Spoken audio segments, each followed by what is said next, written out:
Hello Bookish friends, welcome to another Turkish shelf video. In today's video I'm going to talk about a book that takes place in my country, Turkey, which is the second book in Mrs. Pollifax series, The Amazing Mrs. Pollifax. I read this book for Dr. No-vember Readathon. Although it is quite different from regular spy thrillers, it is quite a cozy spy/mystery book. I think it still counts for Dr. No-vember Readathon.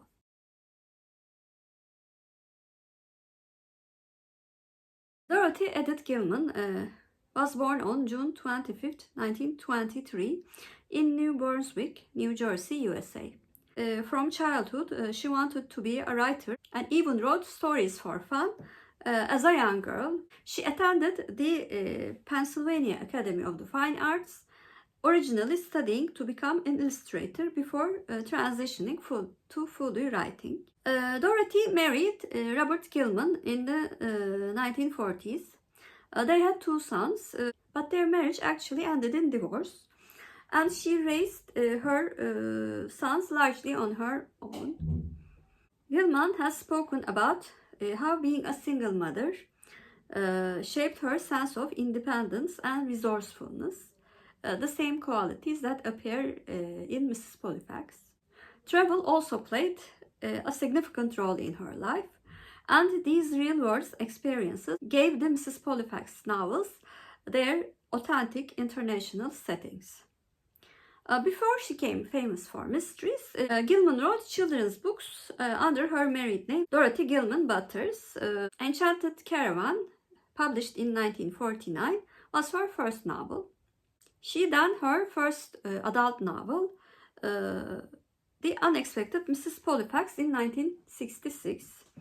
After that, she wrote 13 more Mrs. Pollifax books, and the last one was Mrs. Pollifax Unveiled, written in 2000. Gilman also wrote some standalone novels, including The Clairvoyant Countess in 1975 and A Nun in the Closet in 1977. In her later years, she unfortunately developed Alzheimer's disease and passed away on February 2nd, 2012.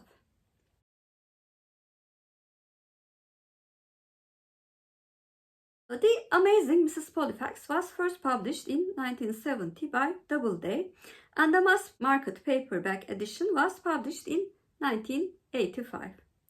In the recent years, there has been a redesign of Mrs. Pollifax covers, and a UK publisher re-released the entire series, including, of course, The Amazing Mrs. Pollifax, starting in July 2020.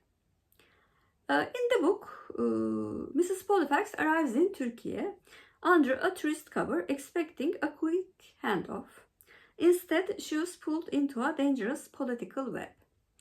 Magda Farajdi is being hunted by the secret police, and the original rescue plan collapses almost immediately. The book was received positively because it is one of the most fast-paced entries in the series, and it has a rich sense of place, as well as great character chemistry between Mrs. Pollifax, Colin, and Magda.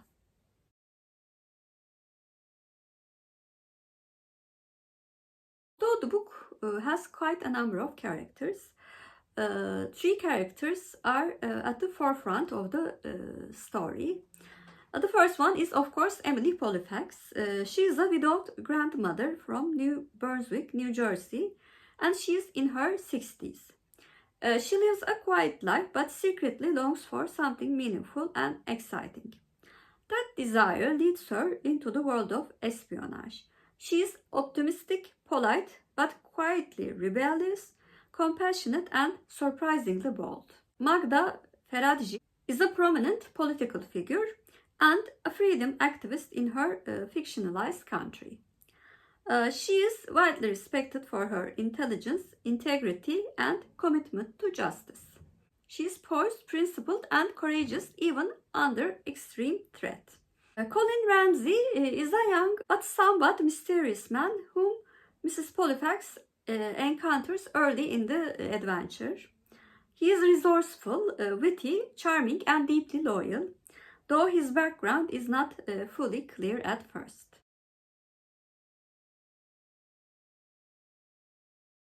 And what did I think about the book? In my review, in my wrap-up video, I mentioned that I love the character of Emily Pollifax very, very much. And I really do like her way of thinking and how she is very, very brave. Her interactions with any character is a delight to read, as well as being quite entertaining. This book was also additionally interesting to read because Gilman traveled to many countries, including Turkey. The atmosphere of the country in the beginning of 1970s is quite vivid.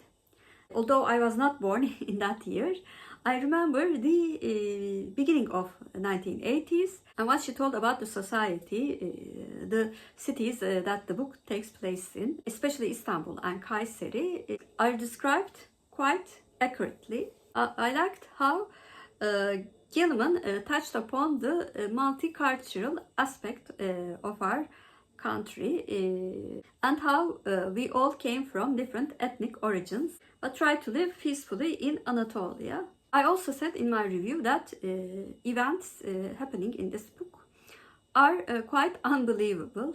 In real life, Mrs. Pollifax would not have survived even the first book. However, I just love the zany atmosphere of these books.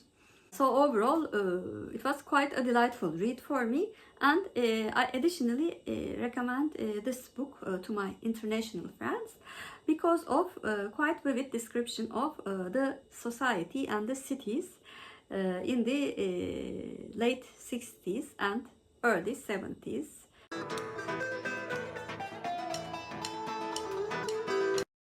As for Turkish word of the day, unsurprisingly, I'm going to choose amazing.